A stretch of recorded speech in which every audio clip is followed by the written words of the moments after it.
ఇప్పుడు ఒక శ్రోత అడిగిన ప్రశ్న, నాకు అంగం మీద మొటిమలు వస్తున్నాయి.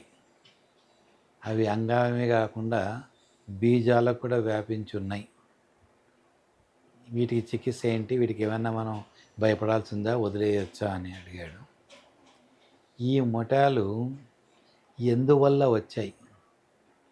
ఎందుకంటే సెక్స్ వల్ల వచ్చే మొటాలు కొన్ని, కేవలం చర్మం ద్వారా ఒకరి నుంచి ఒకరికి వాళ్ళ బట్టలు, వాళ్ళ దుస్తులు మార్చుకోవడం ద్వారా వచ్చేది కొన్ని ఉన్నాయి. ఇప్పుడు సెక్స్ వల్ల వచ్చే మొటాలు అయితే ఒకటి HPV infection, human papilloma virus అంటాం. దాన్ని మన మామూలు వాడుక భాషలో పులిపిర్లు అని పిలుస్తుంటాం. అది ఒకటి. రెండవది మొలస్కమ్ కంటాజియోజం అనే వైరస్ ఇన్ఫెక్షన్ కూడా అలా మొటాల రూపంలోనే వస్తుంది.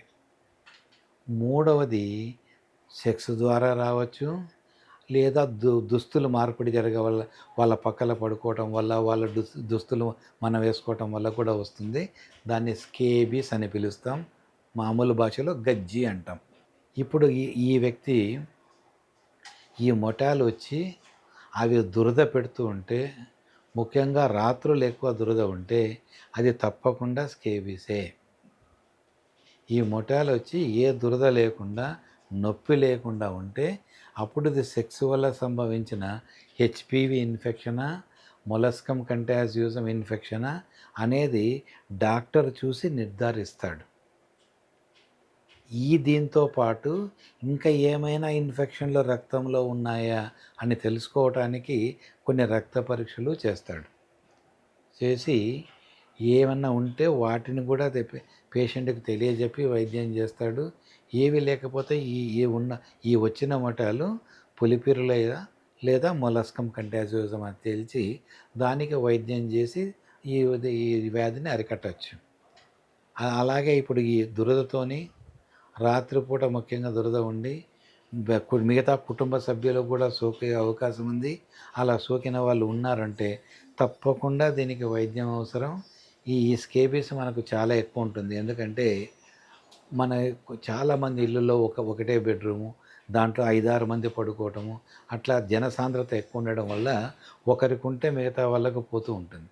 అందుకని వచ్చిన పేషెంట్కి ఒక్కరికి వైద్యం చేయటంలో అర్థం లేదు. మళ్ళీ పేషెంట్కి మళ్ళీ వాళ్ళ దగ్గర నుంచి మళ్ళీ వస్తుంటుంది.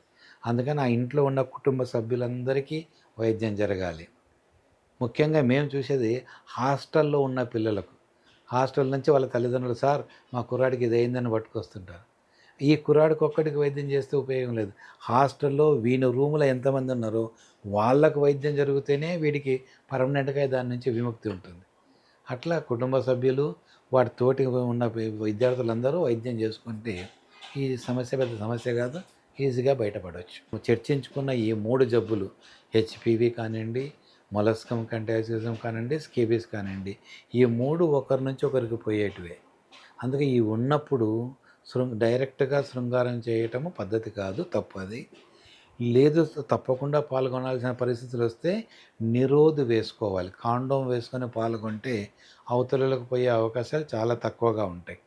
ఎప్పుడైతే కాండోము మగవాడి అంగాన్ని కవర్ చేస్తుందో, కవర్ కాని చోట్ల, మిగతా చోట్ల ఈ జబ్బులు ఉంటే అవి అవతల వాళ్ళకు పోతాయి. ఎందుకంటే కాండోము అంగాన్ని మట్టుకే కవర్ చేస్తుంది. అంగము పైన మనము ప్యూబిస్ అని పిలుస్తుంటాం వైద్య పరిభాషలో. అక్కడెక్కడన్నా ఉంటాయి, అవి అవతల వాళ్ళ చర్మానికి తగులుతాయి కాబట్టి శృంగారంలో పాల్గొన్నప్పుడు వాళ్ళకు పోతుంటాయి. కనుక ఈ వైద్యం డాక్టర్ గారు వైద్యం చేసి నీకు పూర్తిగా తగ్గింది అని నిర్ధారించి చెప్పాకనే శృంగారంలో పాల్గొంటే మంచిది. ఈ హెచ్పివి వైరస్కు ఈ రోజున మనకు వ్యాక్సిన్స్ ఉన్నాయి. ఇప్పుడు వ్యాక్సిన్స్ ఉండి ఈ జబ్బులు అరికట్టడానికి పనికొచ్చే వ్యాక్సిన్లో మనకు 2 ఉన్నాయి. ఇప్పుడు హెపటైటిస్ బి అనే వైరస్ని అరికట్టవచ్చు వ్యాక్సిన్ ద్వారా. అలాగే ఈ హెచ్పివిని కూడా అరికట్టవచ్చు. ఈ హెచ్పివి దాదాపుగా 100 రకాల పిల్లలతో ఉంది. 100 వెరైటీస్ ఆఫ్ హెచ్పివి ఉన్నాయి. వీటిల్లో మనకు మానవులకు ముఖ్యంగా 55 రకాలు జబ్బులను కలగజేస్తాయి. వాటిల్లో ఒక 9 రకాలు క్యాన్సర్ కూడా కారణమవుతాయి. అందుకని ఈనాడు మన దేశంలో క్యాన్సర్ వస్తున్న ప్రజలలో ఈ హెచ్పివి కూడా ఒక కారణం దానికి. దాన్ని దృష్టిలో పెట్టుకునే మన సైంటిస్టులు ఈ వైరస్కు వ్యాక్సిన్ కనుగొనటం, క్యాన్సర్ని అరికట్టడము జరిగింది. ఇప్పుడు అందుకనే ఈ వ్యాక్సిన్ వేయటం వల్ల స్త్రీలలో వచ్చే గర్భాశయ క్యాన్సర్ ఇన్సిడెన్స్ బాగా గణనీయంగా తగ్గింది ఇప్పుడు. ఈ వ్యాక్సిన్ని 3 డోసులుగా వేసుకుంటే క్యాన్సర్ రాకుండా జరుగుద్ది. ఈ నానోవెలెంట్ వ్యాక్సిన్ అని ఈ మధ్య కొత్తగా 3rd జనరేషన్ వ్యాక్సిన్ ఇది. 9 రకాల ఈ క్యాన్సర్ కారణమైన హెచ్పివి 9 రకాల స్పీసీస్ని అరికట్టగలదు. అది వేసుకోవటం వల్ల మగవాడికి కానీ, అమ్మాయికి కానీ, అబ్బాయికి కానీ, స్త్రీలకు కానీ, పురుషునికి కానీ ఇంకా క్యాన్సర్ వచ్చే ఈ వైరస్ కారణంగా క్యాన్సర్ వచ్చే అవకాశం ఉండదు. ప్రిఫరబుల్లీ ఈ అబ్బాయి, అమ్మాయి సెక్స్‌లో పాల్గొనే ప్రయత్నానికన్నా ముందు నుంచే స్టార్ట్ చేస్తే చాలా ఉపయోగకరంగా ఉంటుంది. వాళ్ళు ఈ హెచ్పివి బారిన పడకుండా ఉంటారు. అట్లాగని 30 ఏళ్ళ తర్వాత వేసుకోకూడదా అంటే ఏం లేదు. వేసుకోండి.